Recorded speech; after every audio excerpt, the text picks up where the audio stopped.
I'm still pretty sick, but I'm drinking wine anyway, because I don't fucking care. Hi BookTube, I am a Rebecca without my Sarah, and today I'm doing my January wrap-up. I wanted to do more wrap-ups, but they make me very nervous because they're essentially just a bunch of little mini reviews in one, and I don't really value my thoughts and opinions. Some real talk for today. In January, I read a total of 7 books, and I meant to provide more stats, but I forgot to look them up, and now that seems like a lot of work.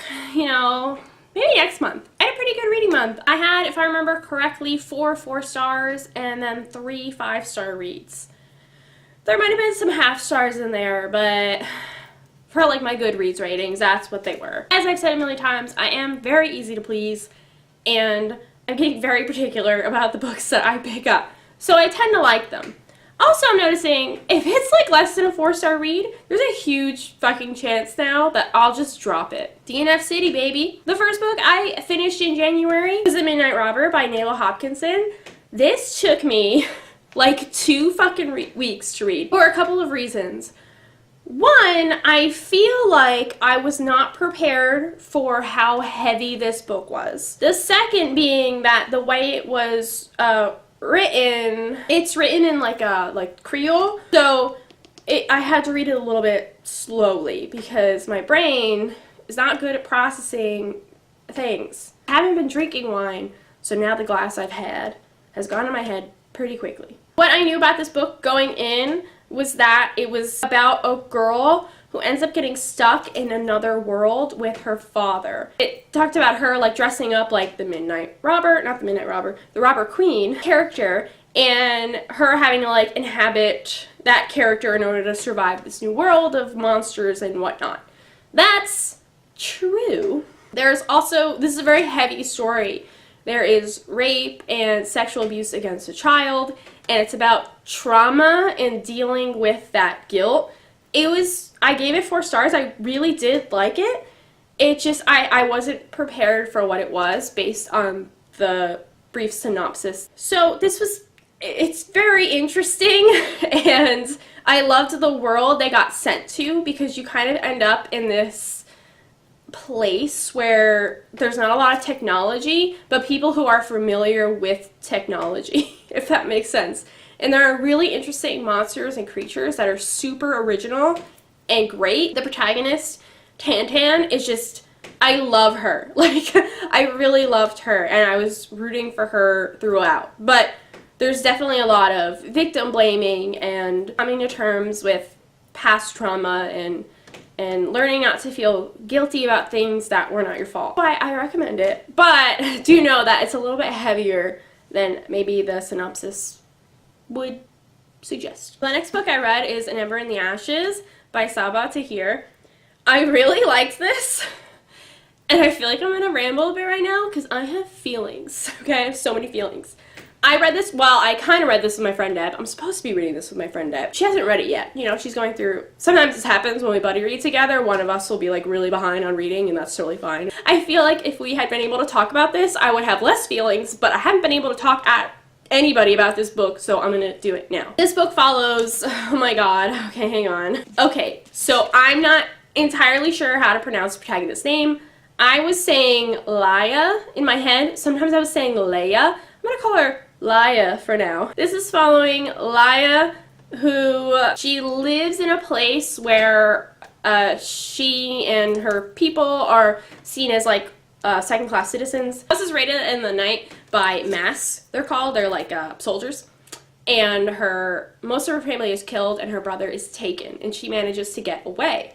And she finds this group of, like, this resistance, and they tell her that they can help her get her brother back, but she has to go to this school where they train Mass and spy on the commander, like the leader of the school, whose name I can't remember either. I'll just call her the Commandant, because that's kind of what they call her in this. The Commandant is known as being very brutal, and her slaves are often killed, or they kill themselves. The last one has to commit suicide. She tends to torture them, maim them, just do awful things. We also follow Elias, who is a soldier at the school and who doesn't want to be there and was thinking about running away. when some things happen. I'm first gonna talk about what I didn't like and what I had trouble with before I talk about the things I really appreciated and actually meant a lot to me.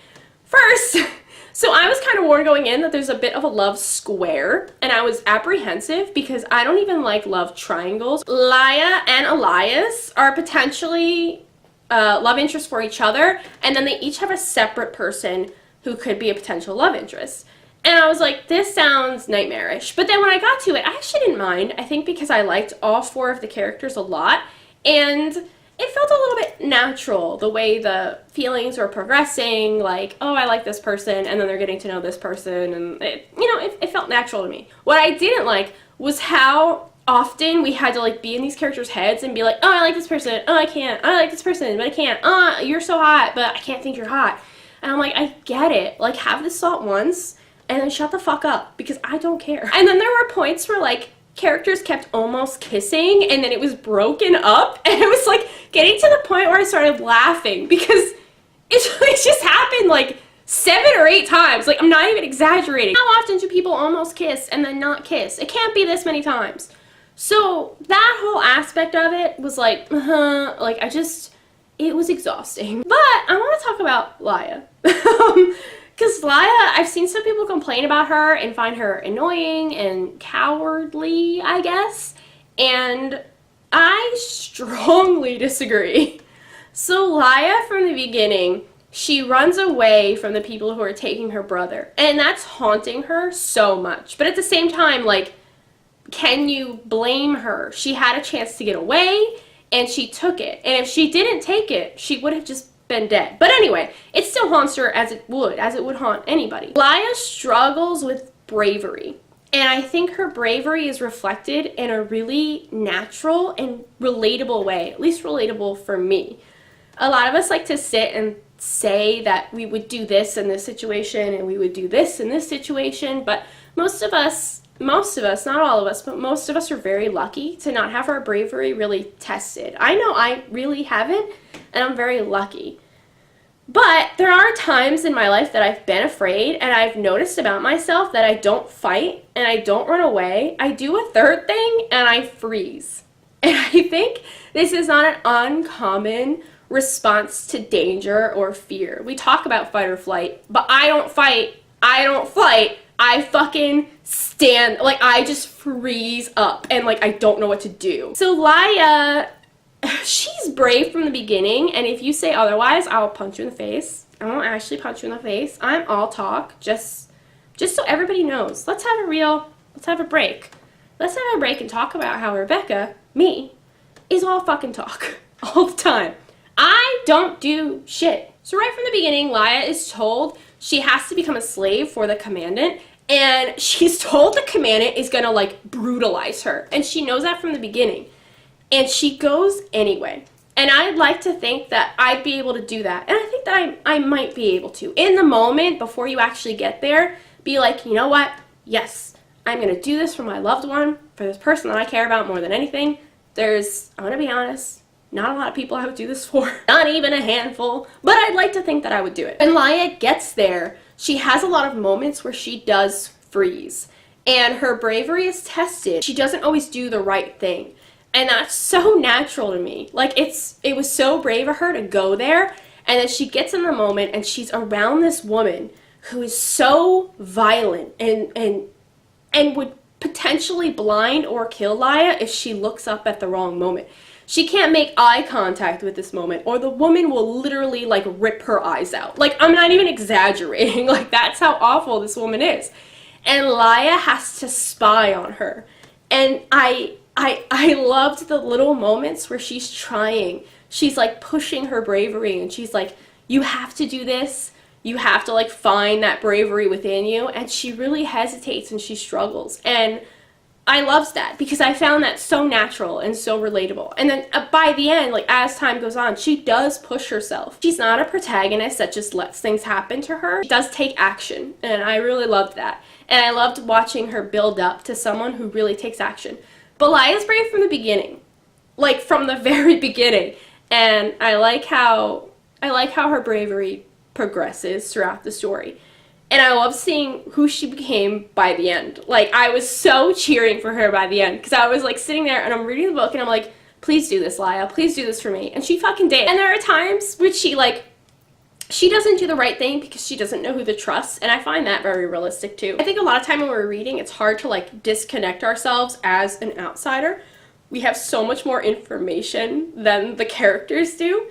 Even just, like, knowing how a story naturally goes. Like, you know when you're reading a book and you're like, this person's gonna betray somebody, and I know this person's not trustworthy. But they don't know that in the book, and in real life you wouldn't think that about someone because you don't think you're in an actual story. But anyway, that's my little ramble. I loved this. I did give it 4 stars because of, like, the absolute cheesiness that I couldn't get by. I bought the second one recently. I'm really excited to continue with this series. I haven't heard the best things about following novels, but we'll see. It's not a long series, so... But we all know I don't trust book series, so we'll see. The next book I read is Pride by Ibi Zoboi. This isn't the book, it's just the jacket. I found that... I love this cover, by the way, but I recently took it off and put it on my shelf without it. I love the spine of this. It's like purple with gold, and it's so beautiful. Pride is a Pride and Prejudice retelling. It's about a girl, Zizi, who lives in a neighborhood that, it's like a lower class neighborhood, and it's been changing, and she doesn't technically like it, and across the street from her, this big mansion was built, and a new family moves in, the Darcys. This I was so excited about, and for like the majority of the novel, it was 5 stars for me. It was so sweet. It was so fun. I loved, like, having new characters come in and being like, oh, this is this character, and this is this character. It was such a blast. My main complaint is that towards the end, Ibi Zoboi made decisions that I don't feel like followed along with the beats of Pride and Prejudice very well. The rest of the novel, she was going with the beats really well and changing things that she had to, and it all made a lot of sense to me. But by the end of the book, there's like, I don't want to give anything away, but there's this scene that, like, I don't feel like the conflict in it got resolved by the end. So in Pride and Prejudice, your feelings for Darcy are kind of follow Lizzie's, and I love that. You don't like him at first, and you're like, who the fuck is this guy? And then you're like, maybe he's not so bad, and then by the end, you, like, are ready to die for him. And there's a point where I was totally ready to die for Darius Darcy. Like, I really was. And then some stuff happened, and I didn't really like him anymore. And by the end of the novel, I really wasn't a fan of Darius Darcy. And that's not good. I was supposed to be, like, in love with Darcy by the end. But I really wasn't. And I actually honestly didn't feel like he and Zizi were right for each other at all. I didn't get their connection. So that sucked. But, so I gave this 4 stars because it really was like a 5-star read aside from that. And ultimately what I loved about this book wasn't really the relationship between Zizi and Darcy, which obviously that's the point and it's supposed to be. But I loved everything else about it so much that it didn't really matter that much by the end. I love Zizi's relationship with her sister. All of her sisters and her family and her mother was a blast. And she has a really sweet scene with her father towards the end. And just the relationship we had with the people who lived on her street and in her neighborhood was so pure and wonderful. And I loved all of that so much. The next book I read, motherfuckers, I finished goddamn Return of the King. I finally finished the audiobook. I'm so excited. I didn't think I was going to. I was listening to the audiobook at work, and there was like 3 hours left, and then it told me it was over. Because apparently there's like 3 hours of a fucking appendix at the end. Like, are you kidding me? I have been a fan of the movies for a long time since they came out. There were parts that I liked more than the movies, and then there were parts that I liked less than the movie. And it was just great. Like, there were honestly times that were more emotional than the movies for me, which I didn't think that was going to happen. I would like to read this one day, not listen to the audiobook, probably not anytime soon. But I could say that after starting this series 15 fucking years ago, I have finished it. The next book I read is The Diviners by Libba Bray. And, what the fuck? I'm just saying what the fuck because this was put on my Goodreads TBR years ago. Literally fucking years ago. And I didn't read it. I kept putting it off. Why? This was so goddamn good. It was like everything that I like. It's like 1920s, New York City. There's a weird serial killer. There's cults. There's a cult. There's fucking monsters. And then there's people with weird ass powers that they can't figure out. Very X-Men like. And they don't know what to do. And oh my god. And I loved all of the characters a lot. and I blew, this is a chunker. This is a big fucking book. I read it so goddamn fast, I didn't even give a shit. I finished this book at like 10 p.m. one day, and I was like, I need to talk about somebody with this. So I messaged Jocelyn on Yogi with a Book on Twitter, and I was like, oh, I hope she's awake. And I just like sent her this like block of text of like all my emotions, and then we spent a little while talking about this book and all the characters because I just needed to talk it out with somebody. This was great. It's so spooky. Honestly, legitimately, I have read a lot of Stephen King books at this point. They're not even fucking nearly as scary as this book was. Why didn't anyone tell me this book was fucking creepy as shit? I hope the series doesn't let me down. There was a love triangle that I didn't hate. I don't hate the love triangle in this. I think because I don't hate any of the characters. I love them all so much. I don't give a shit. Like to the Diviners. I'm gonna hug it for a second. The next book I read I'm not gonna talk about much because it's The Seven Husbands of Evelyn Hugo by Taylor Jenkins Reid. And enough people have said plenty about this book. I really did love it. This was like the first time I tried marking quotes that I liked and writing in the book. I used a pencil because I was still really reluctant to do it. But I had a pencil and I was underlining things and putting hearts near things. Every time I loved Evelyn, I put a little heart, so there's like 8 million hearts in this book. The only thing I'll say is that I wish I knew less about the story actually before I went into it, because I think I would have enjoyed it more. I also would like to reread it someday because by the end I was like getting a little, I was kind of rushing a little bit, and a lot of people were like sobbing at the end, and I was like, whatever, because I'm a dick. Also because I was really sick at the time and I wasn't feeling great. But I did love it. I still gave it 5 stars. And I get why it's so hyped. The last book I read is Piecing Me Together by Renée Watson. I don't know why I picked this up, to be honest. I had gotten through my TBR for January, and I was really excited. I still had a couple days left, so I was like, let me pick up something short that I could read in a couple days, and then I read it in one night. So this is about a girl named Jade, and she's contacted by this group called Woman to Woman, which pairs Black women up with like a mentor. And it's about her kind of experiencing this and living in her poor neighborhood and her mother. And it's a very, very simple story. And I don't mean that in a bad way at all. And the writing is very simple. Again, I don't mean that in a bad way at all. I like simple writing a lot. It's a very important story. I saw reviews where people said it was a quiet novel, like a quiet but powerful novel. And I completely agree with that. It's like very quietly important, if that makes sense. Jade's mentor, Maxine, is also a Black woman, but she comes from a very wealthy family and has just lived an extremely different life than Jade has lived. And they both really learn from each other a lot, and that's just wonderful. There's a lot going on in here. There's a lot about language because Jade is learning Spanish, and she finds that really magical, and she finds language really magical, and it's just a really cool, quiet, but powerful story. So that's it, friends. That's what I read in January. I'm going to try to do this more because I do like doing wrap-ups. I just get really nervous and they tend to be long, and I get kind of drunk when I do them. Also, I'm going to start, I really like movies. I'm a former film student, and something I used to do a while back is I would go on Netflix and I would just pick like a random fucking movie and hit play. I would barely look into it. I'd be like, oh, this sounds kind of interesting, and then I'd play it. And I found some really fun movies this way, some really bad movies this way that I also kind of liked, because sometimes I like a shitty movie. I want to start doing that again. I've gotten in the habit over the last several years of just rewatching shit that gives me comfort, because I find it very comforting to rewatch TV shows and movies, and I'm not going to totally stop doing that because I really enjoy doing that. Weirdly, I don't like rereading books, but I want to at least once a month watch a random movie on Netflix. And then maybe at the end of my wrap-ups, I'll kind of talk about that movie. Thank you so much for joining me for this. Hopefully I won't be sick as fuck in the next video. Join me next time when I don't sound like my head is underwater.